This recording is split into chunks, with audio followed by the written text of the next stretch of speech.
আজ তোমাদের সাথে শেয়ার করব এক দারুণ রেসিপি। দেখেই হয়তো বুঝতে পারছো এটা কি, চকো চিপসের কুকিজ।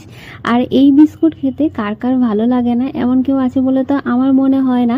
ছোট থেকে বড় সবাই হচ্ছে এই কুকিজগুলো খেতে বা বিস্কুট খেতে কিন্তু সবাই ভালোবাসি। আর এই বিস্কুটটা তৈরি করার আগে সবথেকে আগে যে প্রথম কাজ সেটা হচ্ছে চিনিটা গুঁড়ো করে নেওয়া। চিনি কিন্তু অবশ্যই গুঁড়ো করে নিতে হবে এখানে। আর এখানে হচ্ছে বিস্কুট তৈরি করার জন্য বা কুকিজ তৈরি করার জন্য হচ্ছে আমি এখানে বাটার প্লাস রিফাইন তেল দুটোই এখানে ব্যবহার করেছি। আর এখানে হচ্ছে রিফাইন তেল বাটারটা মিক্স করে নিয়ে প্রথমে আমরা দিয়ে দেবো হচ্ছে 1 কাপ গুঁড়ো করে রাখা চিনি, সেটাকে মিক্স করে নিয়ে দিয়ে দেবো 1 চামচ মতন ভ্যানিলা এসেন্স।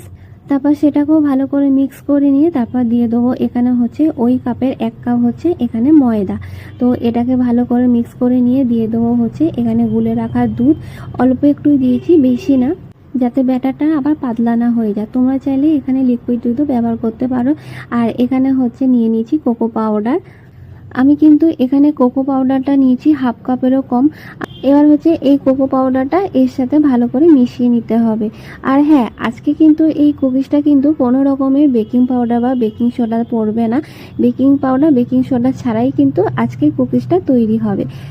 তো এবার হচ্ছে কোকো পাউডারটা ভালো করে মিক্স করে নিয়ে দেবো চকো চিপসগুলো, যেটা হচ্ছে মেন। আর এই চকো চিপস দেওয়ার কারণে কিন্তু এই বিস্কুটটা খেতে বেশি ভালো হয়। কুকিজের ব্যাটার তো আমার এখানে রেডি হয়ে গেছে। এটা হচ্ছে ফ্রিজে 1/2 ঘন্টার জন্য রেখে দেবো, তাহলে এটা ভালোভাবে সেট হয়ে যাবে। দেখেই বুঝতে পারলে যে এটা ফ্রিজে রাখার কারণে কতটা সেট হয়ে গেছে আর শক্ত হয়ে গেছে। এটা শেপ দিতে এবার হচ্ছে আরও বেশি সুবিধা হবে। এবার হচ্ছে এক এক করে সমস্ত বিস্কুটগুলো তৈরি করে নেবো।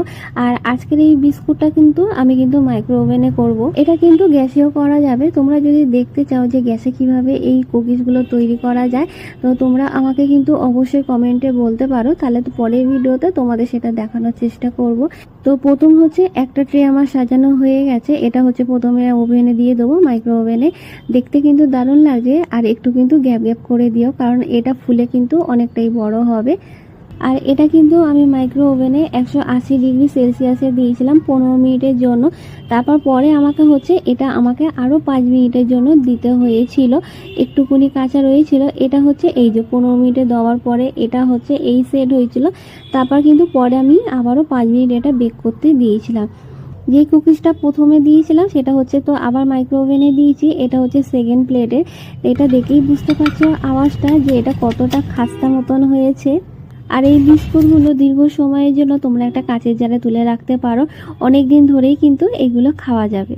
আর আজকের রেসিপির ভিডিওটা তোমাদের কেমন লাগলো অবশ্যই জানিও। আর ভালো লাগলে অবশ্যই